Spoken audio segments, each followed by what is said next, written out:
Bonjour. Avant tout d'abord, je vous souhaite une bonne et heureuse année 2019.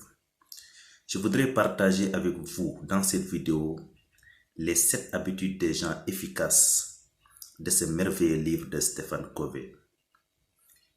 Il divise donc ses habitudes en 2 parties. Dans la première partie, il parle de victoire privée et dans la deuxième partie, il parle de victoire publique.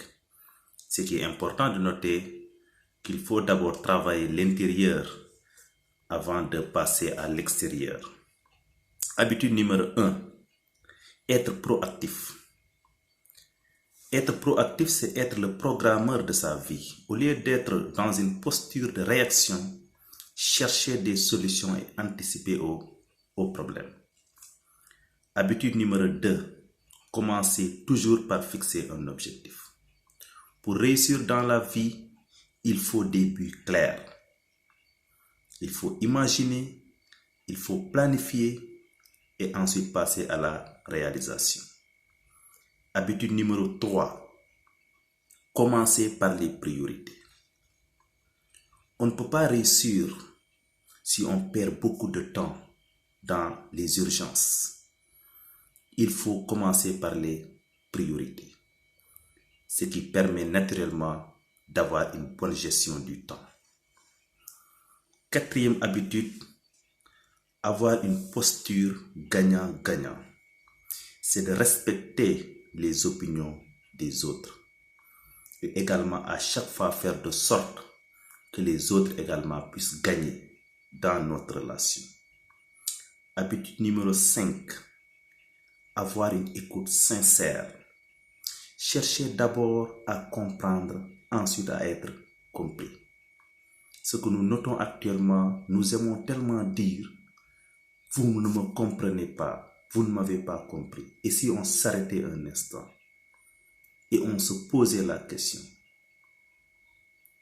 est-ce que je dois faire attention, plus d'attention pour comprendre mes interlocuteurs? Et là, vous allez gagner, puisque non seulement vous allez aborder donc la question de votre point de vue, mais également du point de vue de votre interlocuteur.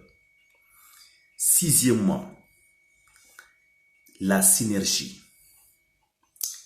C'est également la créativité. Pensez à chaque fois à additionner les forces, ce qui permet naturellement d'aller de l'avant. Et l'habitude numéro 7, affûtez vos cils, aiguisez vos facultés, cherchez à être meilleur dans votre domaine, apprenez plus, cherchez plus d'expérience. Naturellement, c'est ça qui permet la transformation, puisque en réalité, quand nous progressons vers un objectif, ce qui est plus important encore une fois, c'est la personne qu'on devient lors de ce processus. Les transformations qui ont lieu. Naturellement, ce qu'on apprend lorsqu'on progresse. Donc, c'était Momodou Ba. Je suis un passionné du développement personnel et naturellement, je vais toujours passer ici pour échanger avec vous. Merci beaucoup.